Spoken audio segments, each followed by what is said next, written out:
한 주간도 평안하셨습니까? 예. 요즘은 어디를 조금 이렇게 나들이들을 하시는지 모르겠습니다. 아까 참 광고를 못 드렸네요. 그 성경 필사를 하신 분들 오늘 선물을 아주 좋은 수제로 만든 그 손으로 만든 십자가를 여러분들에게 선물로 준비했습니다. 선물 꼭 필사하셔서 내신 분은 받아가시면 좋겠습니다. 그를 찾기 위해서 어저께 우리 구전도사님께서 12시가 안 돼서 강화도 저기 외포리에 가셨는데 왕복 한 5시간 걸려서 왔다 갔다 하신 것 같습니다. 그만큼 차가 많고 집에만 갇혀 있었던 그 답답한 마음들을 어떻게든지 좀 이렇게 풀어보려고 이것저것에 나들이를 가신 분들이 참 많이 있는 것 같습니다. 태풍이 지나가거나 산불이 나고 나면 꼭 남는 것이 있죠. 잔해가 남습니다. 그런 것처럼 눈에 보이는 어떤 것으로 물건으로 잔해가 남지는 않지만 코로나19 사태로 인해서 우리 각 개인의 믿음의 실상, 이 재난이 지나가고 난 다음에 무엇인가 남는 것이 있겠죠. 한국교회의 민낯도 분명히 드러나게 되리라 그렇게 생각이 됩니다. 어려운 때 친구를 진정한 친구라고 하죠. 마찬가지로 삶의 어려움을 겪으면서 참 믿음이 무엇인지 내 신앙이 진리 위에 서 있는지를 시험받게 되어져 있습니다. 평소에는 뭐 그 건물이 잘 지어졌는지 잘 지어지지 않았는지 잘 알 수 없지만 태풍이 지나간다든지 하게 되면 이 건물이 얼마나 기초가 잘 되어져 있고 건물이 얼마나 견고하게 서 있는가를 드러나는 것하고 같다라고 이야기할 수가 있겠습니다. 아무쪼록 우리가 원하지 않는 상황에서 주어진 어려움의 시간들이지만 단련하신 후에 정금같이 나오게 하시는 주님의 은혜가 여러분에게 있기를 진심으로 축복합니다. 쇠는 두드릴수록 단단해진다라고 하는 말이 있지 않습니까? 어찌 보면 우리 민족이 그러한 것 같습니다. 우리 민족의 역사는 순환의 역사라고 해도 과언이 아닐 터인데 어찌됐든 우리 대한민국이 우스갯소리로 국난 극복 전문 백성이라고 하는 그런 말을 들을 정도로 늘 이 고난의 소용돌이 속에서 살아오다 보니까 그 고난에 적응하고 그 고난을 이겨내는 일에 굉장히 잘 이렇게 형성이 되어 있는 것은 아닌가라고 하는 생각을 가져보게 됩니다. 이런 재난을 통해서 배우는 것이 있어야 됩니다. 수요일마다 재난과 교회라고 하는 주제로 지금 이러저러한 생각들 그리고 신학적으로 목회적으로 그렇게 정리된 것들을 여러분들과 함께 나누고 있습니다. 참 많은 유익이 있는 것 같습니다. 생각을 정리한다라고 하는 것처럼 중요한 것이 없습니다. 그렇지 않으면 또 다른 종류의 아니면 똑같은 어려움을 당했을 때 우리는 처음 그 어려움을 당하는 것과 같은 당황스러움에 빠져들게 되어져 있고 우왕좌왕할 수밖에 없기 때문에 그렇습니다. 코로나19 사태를 지나가면서 우리나라가 전 세계적으로 이렇게 칭찬을 받게 되는 이유 중에 한 가지가 물론 의료진들의 헌신적인 노력과 모든 시민들과 백성들의 자발적인 참여가 있기도 했지만 5년 전에 있었던 메르스 사태 때 그 뼈저린 실패를 경험했던 적이 있었거든요.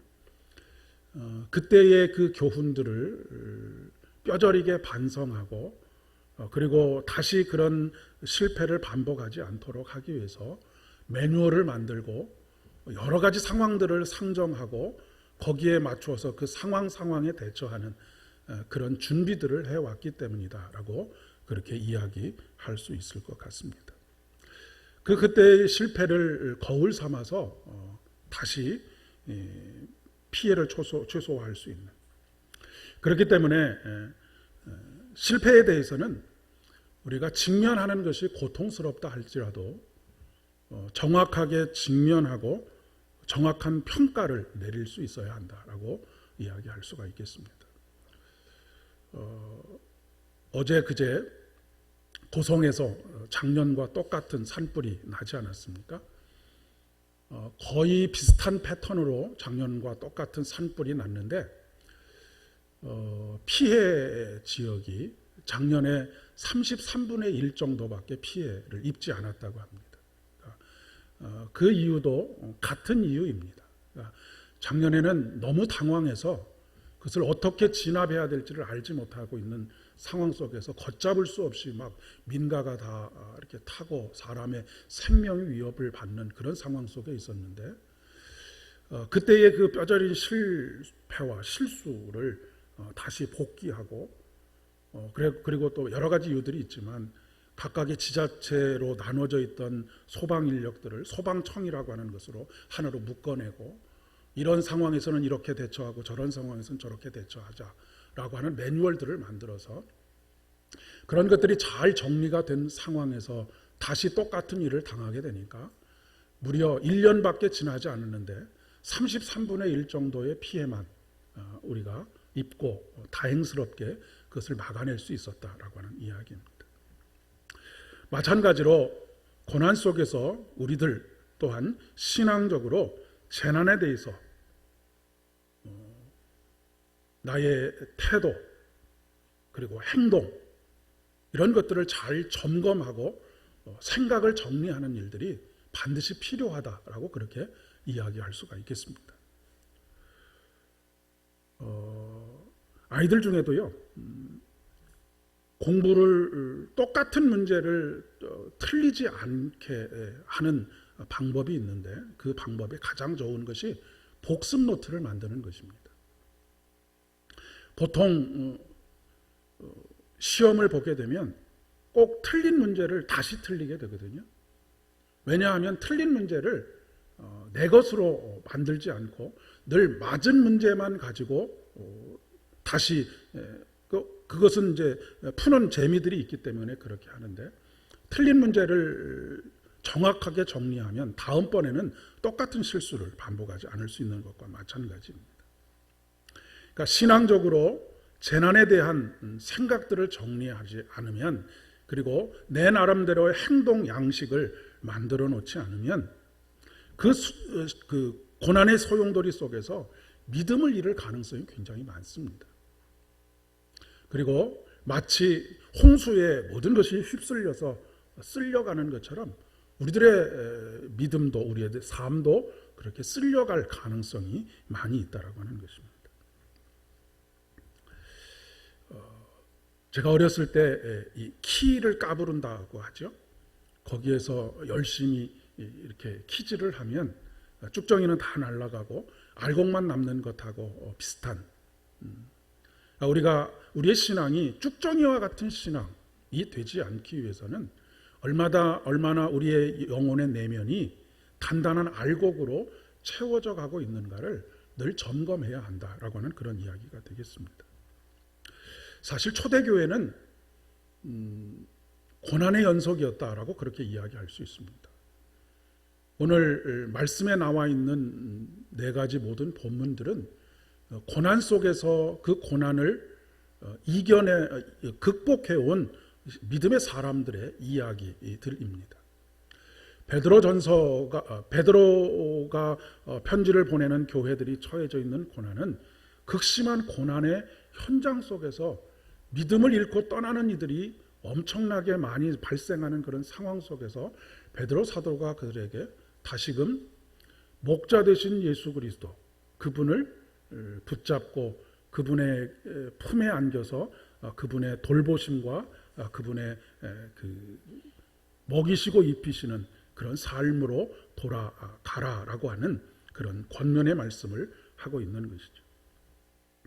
우리 신앙은 늘 시험대 위에 있다라고 그렇게 이야기할 수 있을 것 같습니다.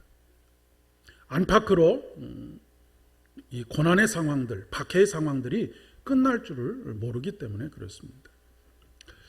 처음에는 유대교인들이 그리스도인들을 그냥 유대교의 하나의 분파처럼 생각을 해서 회당을 빌려주고 상당히 친숙하게 지냈습니다.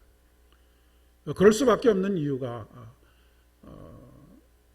예수를 따르느냐 아니면 유대교를 따르느냐로 나누어질 뿐이지 동네에 가면 다 한 식구들이기 때문에 그렇습니다. 그런데 성전이 사라지고 성전이 70년에 무너지고 난 이후에 이제 제사장들은 그 할 일을 잃어버리고 오직 율법학자들, 특별히 서기관들과 바리새인들이 그 모든 종교적인 것들을 관장하게 됐는데, 이 사람들은 열렬한 율법 추종자들입니다. 그러다 보니까 그리스도인들, 예수님을 따르는 이들에게 복음이 아닌 율법주의를 강요하게 되었던 것이죠. 그런데 그리스도의 십자가의 복음을 선언하는, 그리고 그 삶으로 살아가는 그리스도인들과 율법주의에 쩌들어 있는 유대교와는 근본적으로 서로 함께 섞일 수가 없었습니다. 그래서 바리새인들로 대표되는 율법사들의 박해가 시작이 된 것이죠. 여러분, 마태복음 23장에 보면, 마태복음 23장에 화 있을진저 서기관들과 바리새인들이요 라고 하는 그런 7번 혹은 8번에 걸친 저주에 가까운, 바리새인들을 향한 저주에 가까운 말씀이 있습니다. 이 말씀은 그 배경에 바로 이런 것들이 깔려 있는 것입니다. 그러니까 바리새인들이 초대교회 성도들을 얼마나 못살게 굴었으면 저주에 가까운 말씀들이 바리새인들을 향하여서 쏟아부어지고 있다라고 그렇게 이야기를 할 수가 있는 것이죠. 같은 민족이지만 그 공동체 안에서는 예수를 믿는다라고 하는 이유 한 가지 때문에 직업을 구할 수도 없고 높은 관직에 올라갈 수도 없고 살아갈 방도를 찾을 수가 없는 그런 상황에 놓여지게 되었습니다. 또 밖으로는 로마의 박해이지요. 이스라엘을 식민 지배하고 있던 이 로마 정부는 사실 이 기독교가 금방 한참 이렇게 힘이 커졌다가 금방 사라질 줄 알았습니다. 그동안도 그런 사람들이, 그런 기치를 들고 나타났던 사람들이 많이 있었기 때문에 예수 그리스도는 물론 조금 다른 면이 있지만 시간이 흘러가면서 자연적으로 예수님께서 십자가에 달려서 돌아가셨기 때문에 점점 그들이 소멸되어 갈 것이다 라고 생각을 했던 것이죠. 그런데 그것이 걷잡을 수 없는 불길같이 복음의 역사들이 나타나게 되니까 로마 정부가 위협감을 느끼게 된 것입니다. 그리고 그들을 어떻게든지 힘으로 눌러 보려고 하지요. 그리고 심각한 박해들이 일어납니다. 사자에게 던져져서 사자의 밥이 되도록 하기도 하고, 참수형을 당하고 십자가형을 당하고 하는 일들이 비일비재하게 생기게 되었던 것이죠. 만약에 저와 여러분이 그 시대에 살고 있었다고 한다면 과연 끝까지 믿음을 지키고 예수 그리스도를 따르는 그런 길을 걷고 있었을까? 스스로에게 자문해 보게 됩니다. 많은 사람들이 공동체를 떠나게 되고 믿음을 떠나게 되었습니다. 이것이 오늘 읽은 요한복음과 베드로전서의 상황입니다. 요한복음이 기록된 것은 AD 한 100년, 그러니까 1세기, 100년 정도이니까 예수님께서 돌아가신 이후에 한 70년의 세월이 흐르고 난 다음에 기록된 책이지요. 많은 사람들이 이단의 그 속삭임에 넘어가기도 하는, 그때가 가장 그 영지주의에 의해서 교회가 그러니까 그런 그 외부로부터의 박해도 박해지만 교회 내부 안에서 이런 그 이단 사설이라고 이야기할 수가 있겠죠.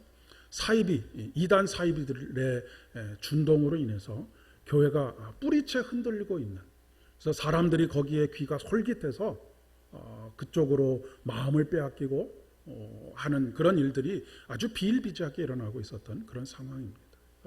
오늘날 우리들의 상황과 많이 흡사하다라고 하는 그런 생각을 지울 수가 없지요. 그래서 많은 사람들이 신앙을 떠나기도 했지만 정반대로 이런 시기들을 통해서 그들의 신앙이 더욱더 견고해져 간 그런 신앙의 사람들이 있었던 것이죠.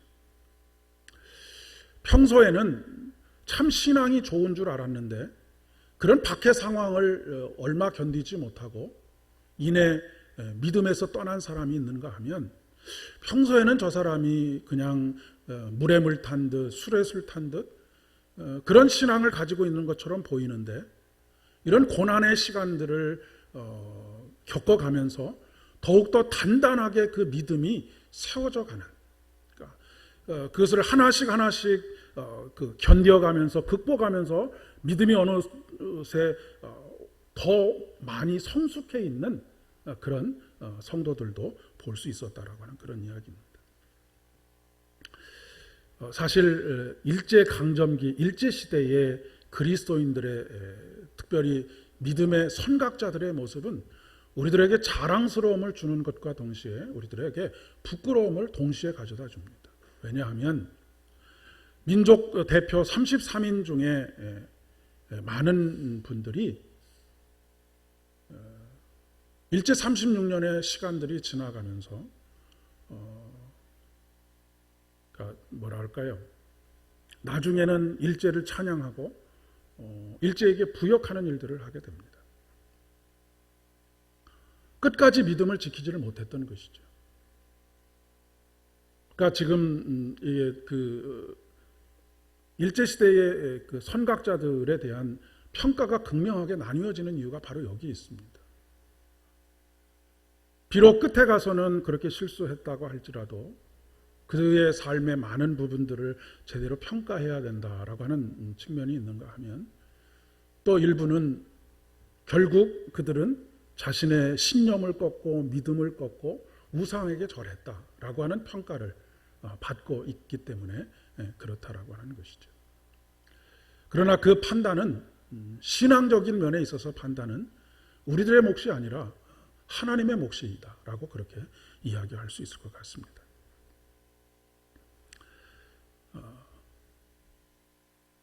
그들의 신념을 꺾고 믿음을 꺾게 된 이유 중에 한 가지가 뭐냐면, 공통적으로 대답하는 것이 일제 식민지 시대가 끝나지 않을 줄 알았다라고 하는 것입니다.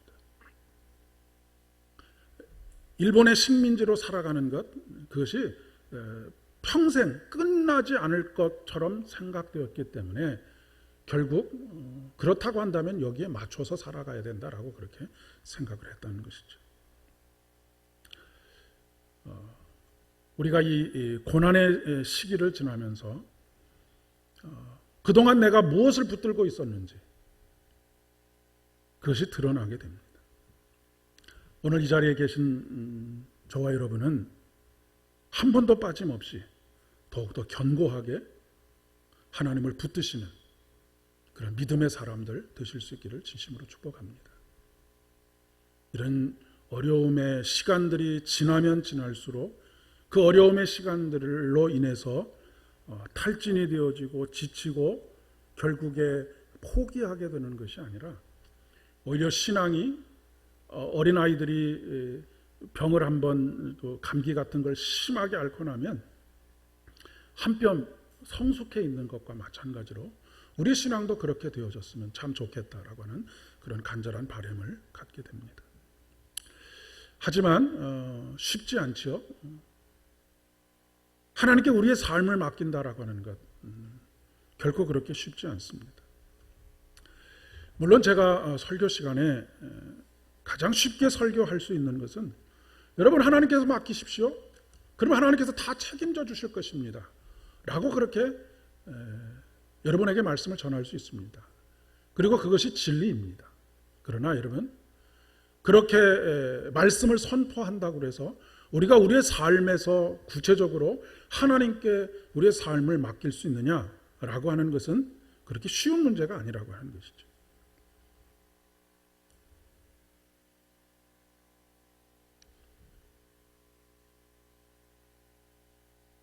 쉽지 않은 정도가 아니라 불가능에 가깝다라고 그렇게 이야기할 수가 있겠습니다.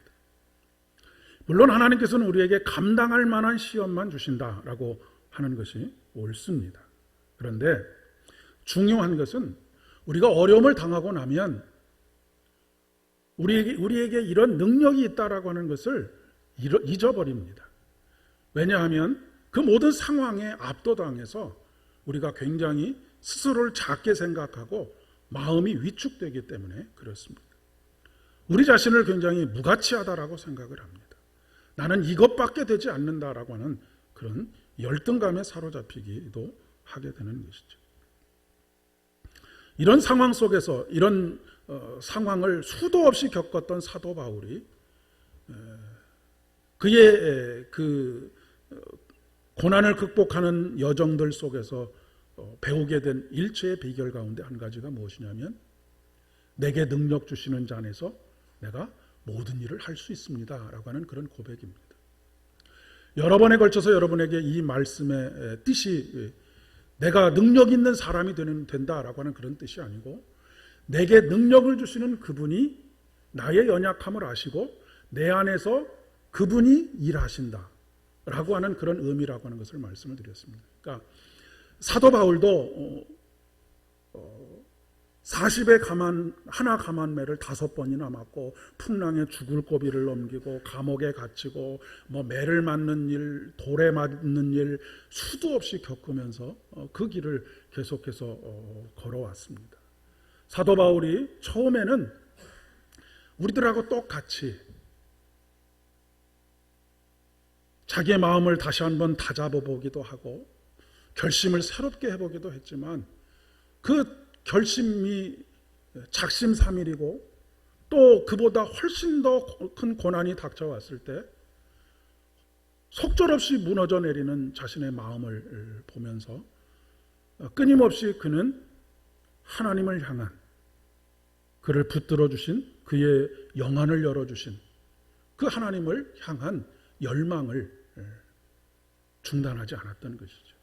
그리고 결국 그로 하여금 그의 입술을 통해서 고백되어지는 말씀이 내게 능력 주시는 자 안에서 나에게 능력 주시는 당신께서 나의 이 연약함을 아시고 나로 하여금 이 모든 일들을 이겨낼 수 있도록 극복해 갈 수 있도록 도우십니다 라고 하는 그런 고백을 하게 되었다라고 하는 그런 이야기입니다. 저와 여러분이 이런 신앙을 가진 분들 될 수 있기를 진심으로 축복합니다. 그러기 위해서는 우리가 문제 앞에 당당하게 서는 훈련이 필요합니다. 내가 자신이 있기 때문에 문제 앞에 당당하게 서는 것이 아니라 우리 앞에서 우리를 인도하시고 이끌어가시고 보호하시는 선한 목자 되신 우리 주님께서 우리 앞에 서 계시다라고 하는 것 때문입니다. 자신감을 가지는 것이 아니라 자존감, 높은 자존감을 가지고 살아가는 것이죠. 여러분, 자신감은 자칫하면 교만함으로 빠지지만 하나님께서 나의 아버지 되어주시고 내가 그분의 자녀된 사람이다라고 하는 이 절대로 그 어떤 것도 흔들 수 없는 자존감을 가지고 살아가게 되면 모든 문제 앞에 위축되지 않고 당당하게 설 수 있습니다.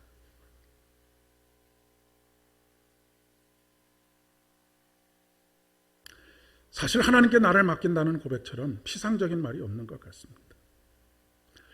현재의 여러분들의 믿음을 폄하하는 것이 아니라 실제로가 그렇습니다. 저 역시도 장담할 수 없는 것이죠. 지금은 큰 소리를 칠 수 있습니다. 하지만 정작 감당할 만하지 않다라고 하는 어려움이 닥쳐왔을 때 하나님께 나를 맡긴다? 쉽지 않다라고 하는 이야기입니다. 그렇기 때문에 아주 작은 것부터 하나님께 맡기는 훈련이 필요합니다. 여러분, 큰 믿음은 갑자기 생기는 것이 아니기 때문에 그렇습니다. 가랑비에 옷이 젖는다라고 하는 표현처럼 우리 일상 속에서 매일매일 그분에게 아주 작고 소소한 것까지도 아뢰고 그분의 인도하심을 받는 것, 이 훈련을 하는 것이 굉장히 중요합니다.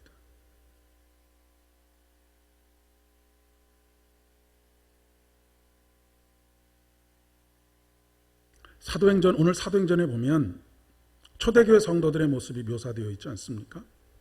특별히 그 모든 재산과 소유물을 팔아서 사람들에게 필요한 대로 나누어 줬다라고 그렇게 기록하고 있습니다. 복음의 말씀을 듣고 감동이 되어서 순간적으로 이렇게 할 수 있습니다. 그런데 여러분, 이것이 평소에 그런 삶이 쌓여지지 않은 사람은요, 시간이 지나고 나면 부흥회 때 아멘 하고 응답을 했는데 집에 오면 후회가 됩니다.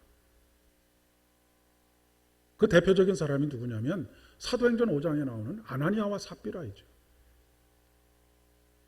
복음의 말씀을 듣고 재산과 소유물을 다 팔아서 땅을 팔고 해서 성도들과 함께 그런 아름다운 코이노니아를 이루어가는 그런 공동체를 만들어가기로 헌신을 했습니다. 그런데 집에 와서 생각해 보니까 아까운 마음도 들고 내가 이것을 가지고 있어야 나의 미래를 도모할 수 있을 터인데,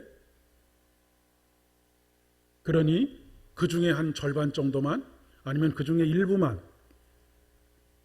드리고 내 것으로 만들어야 되지 않겠는가, 다시 가져와야 되지 않겠는가라고 그렇게 생각을 하게 되었던 것이죠. 그래서 성경은 그렇게 기록하고 있습니다. 성령을 속이고 땅값 얼마를 감추었다. 여러분, 오늘 여러분에게 전 재산을 헌납하시라는 그런 이야기가 아닙니다. 이 말씀을 하는 이유는 오랜 세월 동안에 이런 작은 헌신들, 작은 신뢰들이 받침이 되지 않으면 순간적인 어떤 감동으로 인해서 아멘은 할 수 있을지 몰라도 그것을 오래 지속하는 것은 불가능하다라고 하는 말씀을 드리려고 하는 것입니다. 오랜 세월 동안 하나님에 대한 신뢰가 쌓이지 않으면 내일 일에 대한 걱정과 염려가 당연합니다.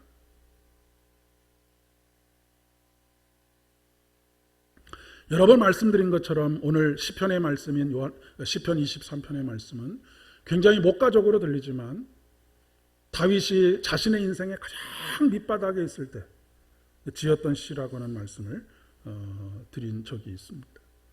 더 이상 내려갈 곳이 없는 바로 그곳에서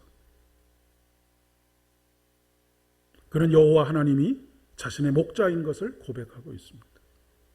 갑자기 이 믿음이 생겼을까요? 그렇지 않습니다.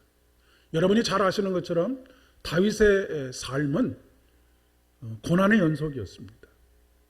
그 고난의 연속 속에서 그 고난을 하나씩 하나씩 하나님을 의지하고 그분에게 삶을 부탁하는 이런 훈련의 과정들 속에서 인생에 이제 더 이상 감당할 수 없는 밑바닥에서 이 아름다운 믿음의 고백이 저절로 터져나오게 된 것입니다.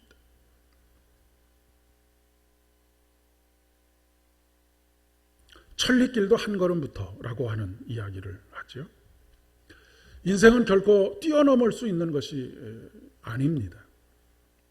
뛰어넘어가려고 하면 필연적으로 뛰어넘어간 그 자리에서 문제가 생기게 되어져 있습니다.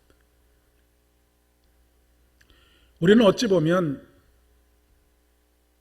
하나님의 말씀을 크고 위대한 일, 엄청난 기적, 죽은 자가 살아나고 죽을 병에 걸려있던 사람이 살아나고 하는 이런 것에 너무 중독이 되어 있지 않는가라고 하는 생각을 하게 됩니다.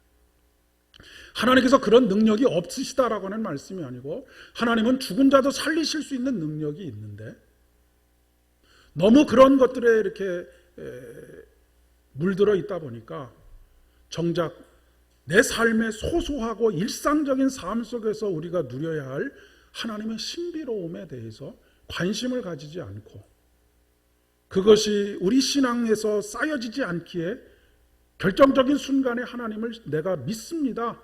당신이 나의 참된 목자이십니다라고 하는 고백을 할 수 없게 되는 그런 어리석음에 빠지게 된다라고 하는 그런 이야기입니다.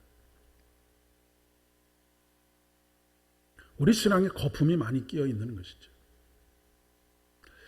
저는 코로나19 사태가 우리 각자의 신앙이나 한국 교회들에게 이런 시간들이 될 수 있었으면 참 좋겠습니다.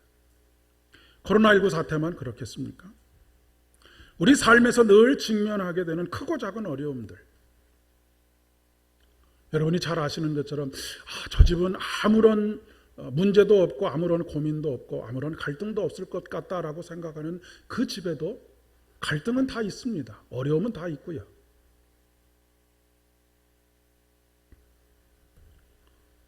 그런 어려움의 시간들 속에서 신앙의 뿌리를 더욱더 깊이 내리는 시간들로 채워가기를 소망합니다.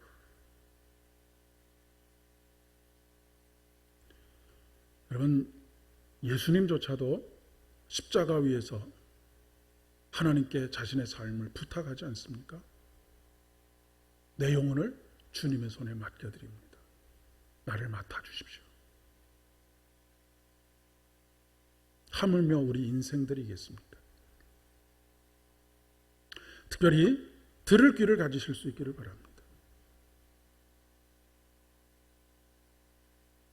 특별히 이단 사이비가 판을 치는 그런 시대입니다. 오늘 베드로의 편지를 읽고 있는 성도들은 이전에 하나님을 떠나서 길을 잃은 양처럼 이리저리 헤맸던 사람들입니다. 귀에 달콤하게 속삭이는 소리들에 귀를 기울인 이유인 것이죠. 직접 귀로 듣고 눈으로 보고 손으로 만진받은 제자들이 전하는 복음에 귀를 기울이지 않고 그저 머릿속에서 상상하고 이론적으로 만들어낸 어떤 그 이론에, 그럴듯한 이론에 넘어간 사람들. 그런 사람들은 대부분 그 시대를 풍미했던, 오늘날로 이야기하면 웅변학원에서 웅변을 배운 사람들입니다. 말의 설득력이 놀라운 사람들입니다. 그러니까 그 설득에 빠져들지 않을 수 없도록 훈련받은 사람들입니다.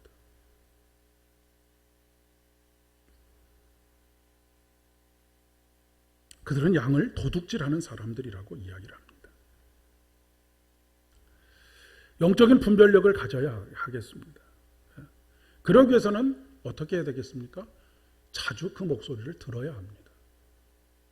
물론 하나님께서 우리에게 지금 제가 설교하는 것처럼 육성으로 말씀드리는 것처럼 그렇게 말씀하시는 것은 아닙니다. 며칠 전에 어느 그 뉴스를 보니까 얼굴 형태가 비슷하면 목소리가 거의 비슷하다라고 그렇게 이야기를 하더라고요. 저희 아버지가 살아계실 때 저희 아버지하고 저희 형하고 제 목소리를 이모들이 늘 이렇게 분간을 못해가지고 전화하셔서 저한테, 제가 전화를 이제 집에 가서 유선 전화를 받으면 제가 전화를 받았는데도 불구하고 형부세요라고 그런 이야기들을 수도 없이 많이 들었습니다. 왜 그럴까요?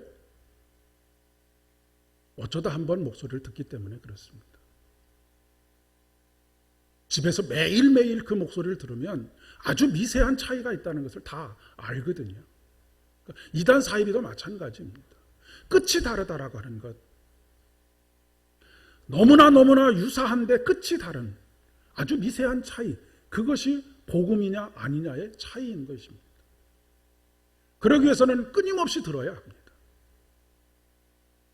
기도하기를 쉬는 것이 죄라고 말씀하시는 것처럼 하나님의 말씀 듣기를 쉬는 것 자체가 우리에게 하나님으로부터 멀어져. 죄라고 하는 것을 무슨 우리가 어떤 죄를 저질렀다라고 하는 그런 의미이기보다는 죄라고 하는 것 자체가 하나님으로부터 멀어진 것, 이것이 바로 죄이기 때문에 그렇습니다. 명확한 것은 믿음은 들음에서부터 납니다. 우리가 이 고난의 시기 속에서 믿음을 잃지 않을 수 있는 방법은 끊임없이 듣는 것입니다. 그리고 그 끊임없이 듣는 가운데 참된 복음에 반응하는 것이죠. 하나님께서 현재의 믿음에 만족하지 말라고 하십니다. 사도 바울은 에베소 3장 19절의 말씀에 그 넓이와 길이와 높이와 깊이가 어떠함을 깨달아 하나님의 모든 충만하신 것으로 너에게 충만하기를 간구한다 라고 말씀하고 계십니다.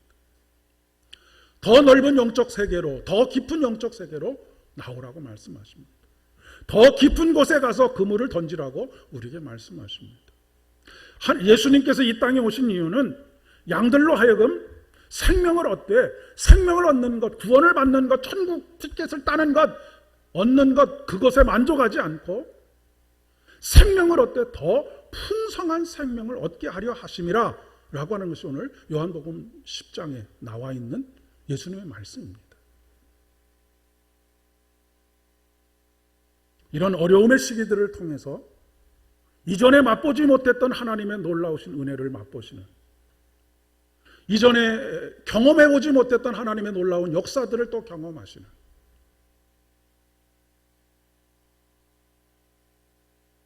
어려움의 시기에 물론 쌀떡이 마르는 일은 없겠지만 쌀떡이 마르는 가운데 그 쌀떡을 채우시는 하나님의 은혜, 그런 은혜들을 아주 작고 소소한 일상 속에서 경험하게 되시는, 그래서 저와 여러분의 믿음이 매일매일 한 뼘씩 한 뼘씩 성장해가는, 그래서 풍성한 하나님의 은혜와 그 생명을 누리는 그런 복된 믿음의 삶을 살아가실 수 있기를 진심으로 축복합니다. 기도하겠습니다. 하나님 아버지, 참으로 감사합니다.